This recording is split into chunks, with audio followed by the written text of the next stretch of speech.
Joining us now live from Boston is Nicholas Burns, professor of the practice of diplomacy and international politics at the Harvard Kennedy School. Thank you very much, sir, for joining us here on Al Jazeera. Ambassador, we could start first with your reaction to the events on Tuesday, the storming of the U.S. Embassy in Cairo and the Libyan consulate, and the killing of Ambassador Chris Stevens and 3 other Americans. Well, it's been a tragic week for the United States, for the loss of Ambassador Stevens, for the loss of our other colleagues in the American embassy in Tripoli and the consulate in Benghazi. It's very shocking for Americans to see these images and to know that that our embassies have been attacked.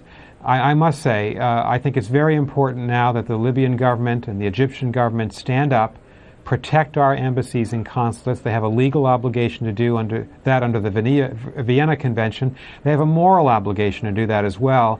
And we hope very much that these governments will have the fortitude, the strength, the courage to stand up against violent extremism, because that's a threat to their own societies, not just a threat to foreign embassies and foreign consulates. I would also say this. It's obvious that in both in Yemen and in Libya and in Egypt, you have relatively moderate governments under attack by extremist elements. So we understand that part of this is an internal affair, but we very much would obviously like to see the international community stay engaged to assist these governments in their battle against extremism. In the case of Egypt, I think Americans want to see from President Mohamed Morsi a statement of regret and of apology for the fact that demonstrators were able to get inside the American embassy and to ransack the embassy, and a resolve that it will not happen again. We haven't seen the kind of statements from the Egyptian government that we've certainly seen from the Libyan government. And so why do you think President Obama said that he does not believe that Egypt is an ally, but does not consider them an enemy? What does that statement mean? Well, in diplomacy, an ally is a very specific term. It's used for treaty allies, countries with which you have a defense agreement. So, for instance, the United States has an allied relationship in NATO with 26 European countries, allied relationship with Japan and South Korea. We do not have allied relationships with any countries in the Middle East. Egypt's a friend of the United States. There's no question about that. Egypt and the United States have a lot, I think, common interests that they can pursue, but there are also differences between the new government and Washington. I think, obviously, that we ought to try to minimize the differences between us, resolve those that do exist. But if that's a two-way street, and in my view, President Obama has been a very good friend to Egypt. We're about to have a debt relief agreement where Washington would relieve a significant amount of debt that the Egyptian government will now not have to repay. The United States is a major contributor of economic and military assistance to Egypt.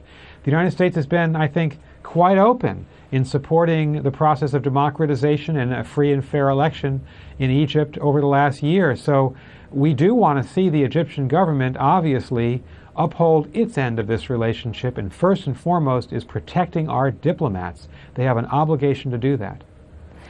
Now, sir, there's obviously discord between the two nations. The dispute has even spilled over to Twitter. I'm going to read a couple of them, if you'll bear with me, where the U.S. Embassy in Cairo and the Muslim Brotherhood sparred on Thursday.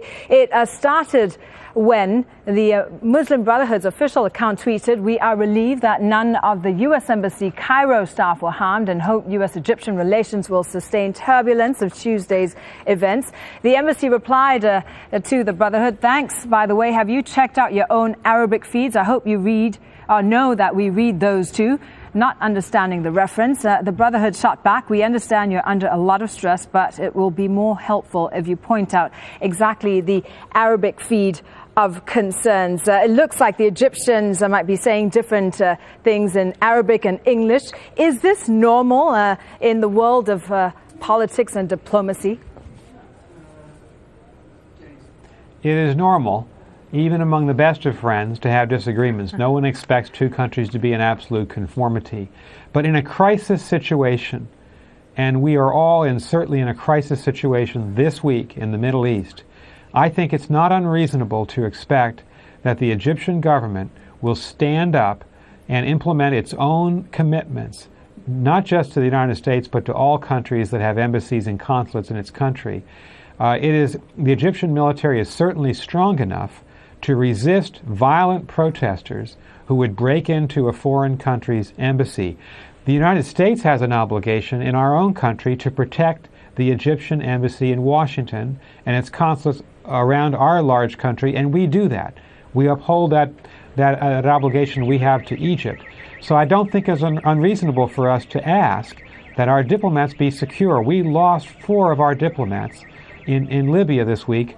The Libyan government came out, the head of state, with a very strong, clear, unequivocal statement of regret, of apology, and of affirming to us that they would indeed protect our diplomatic establishments. So this is a basic element of diplomacy, and I think that all countries in a situation that we find ourselves in would act in the same way that we have acted, asking for support and protection. So people are protesting against the United States. The U.S. government has had nothing to do with the film in question. Have you anything to say to the protesters? Well, all I would say is that I've followed this controversy quite closely, and of course, the United States government has nothing to do with this hateful film made in the United States. It is not a product of the United States. I would also say that nothing justifies violence. There is no justification for groups of people in Egypt or in Libya or in Yemen to engage in violent acts against the United States or any other country or against their own citizens. This is elementary, and I'm well aware because I've lived in Egypt and I've worked in the American Embassy in Cairo in the past, a long time ago.